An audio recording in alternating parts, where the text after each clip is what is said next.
رب اشرح لی صدری ویسر لی امری واحلل عقدۃ من لسانی یفقہوا قولی وصلی اللہ علی النبی الکریم۔ محترم سامعین اور ناظرین کرام، السلام علیکم ورحمۃ اللہ وبرکاتہ۔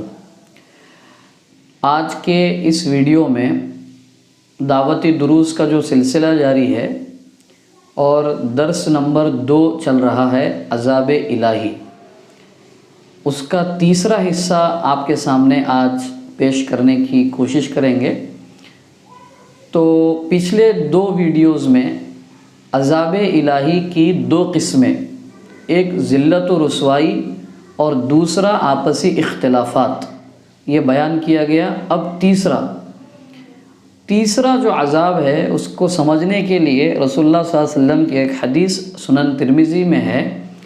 رسول اللہ صلی اللہ علیہ وسلم کا ارشاد ہے، والذی نفسی بیدہ لتأمرن بالمعروف ولتنہون عن المنکر او لیوشکن اللہ علیکم عذابا من ثم یدعونہ خیارکم فلم یستجاب لکم۔ تم اس ذات کی قسم جس کے قبضے میں میری جان ہے، تم ضرور بے ضرور بھلائی کا حکم دیتے رہو، برائی سے روکتے رہو، ورنہ ایسا ہوگا کہ اللہ تعالیٰ تم پر اپنا عذاب نازل کریں گے۔ اس عذاب سے بچنے کے لیے تمہارے نیک لوگ دعائیں کریں گے، لیکن تمہارے نیک لوگوں کی وہ دعائیں قبول نہیں ہوگی۔ یعنی تیسرا عذاب دعوت دین کے فریضے سے غفلت برتنے کی وجہ سے جو ہم پر نازل ہو چکا ہے، وہ ہے ہماری دعاؤں کا قبول نہ ہونا۔ آپ غور فرمائیں، ہمارے مسجد کے مصلی سے لے کر حرم کے مصلی تک آپ غور کیجئے، کہاں کہاں دعائیں نہیں ہو رہی ہے امت کے حق میں، امت کی فلاح کے لیے، امت کی نجات کے لیے، امت کی حفاظت کے لیے، امت کی کامیابی کے لیے۔ حرم میں مسجدوں میں دعائیں ہو رہی ہے، خانقاہوں میں دعائیں ہو رہی ہے، مدارس میں دعائیں ہو رہی ہے، مکاتب میں دعائیں ہو رہی ہے، مرکزوں میں دعائیں ہو رہی ہے، عرفات کے میدان میں ہو رہی ہے، مزدلفہ میں، منی میں، مسجد حرام میں، مسجد نبوی میں، تہجد میں، رمضان میں، اور آخری عشرے میں، لیلۃ القدر کی طاق راتوں میں، کہاں کہاں دعائیں ہو رہی ہے۔ لیکن کیا ہماری دعائیں ہم کو قبول ہوتی نظر آ رہی ہے؟ جواب جو ہے نفی میں ہے، یعنی قبول ہوتی ہوئی دکھائی نہیں دے رہی ہے۔ یہاں ایک بات سمجھنے کی یہ ہے کہ انفرادی دعائیں ہماری قبول ہوتی ہوئی دکھائی دے رہی ہوگی۔ میں نے دعا کی اللہ میرے کاروبار میں برکت عطا فرما، تو ہو رہا ہوگا کہ برکت ہو گئی۔ فلاں اور کوئی دعا کی انفرادی طور پہ، وہ دعا قبول ہو گئی، ایسا دکھائی دے رہا ہوگا۔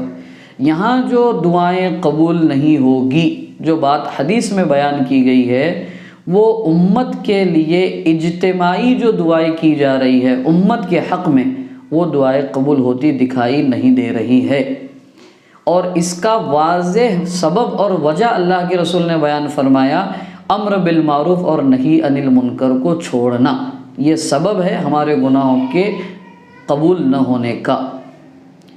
اسی حدیث سے ملتی جلتی ایک اور حدیث ہے جس کو ابن ابی دنیا رحمۃ اللہ علیہ نے اپنی کتاب میں نقل کیا ہے۔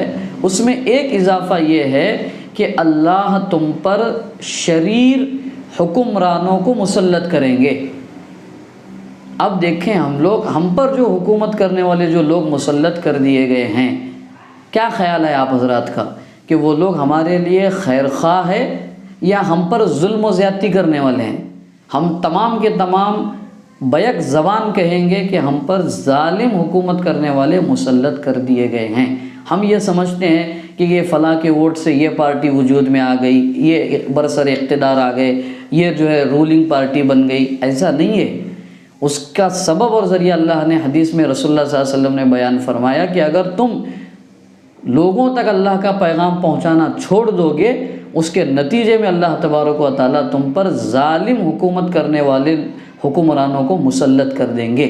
پھر ان کے ظلم سے بچنے کے لیے اور عذابات سے بچنے کے لیے تمہارے نیک لوگ دعائیں کریں گے۔ یہاں پر بھی نقطہ غور کرنے کا یہ ہے، عام لوگ دعائیں کریں گے بات نہیں بیان فرمائیے، تمہارے نیک لوگ دعائیں کریں گے، اللہ تعالیٰ وہ دعاؤں کو قبول نہیں کریں گے۔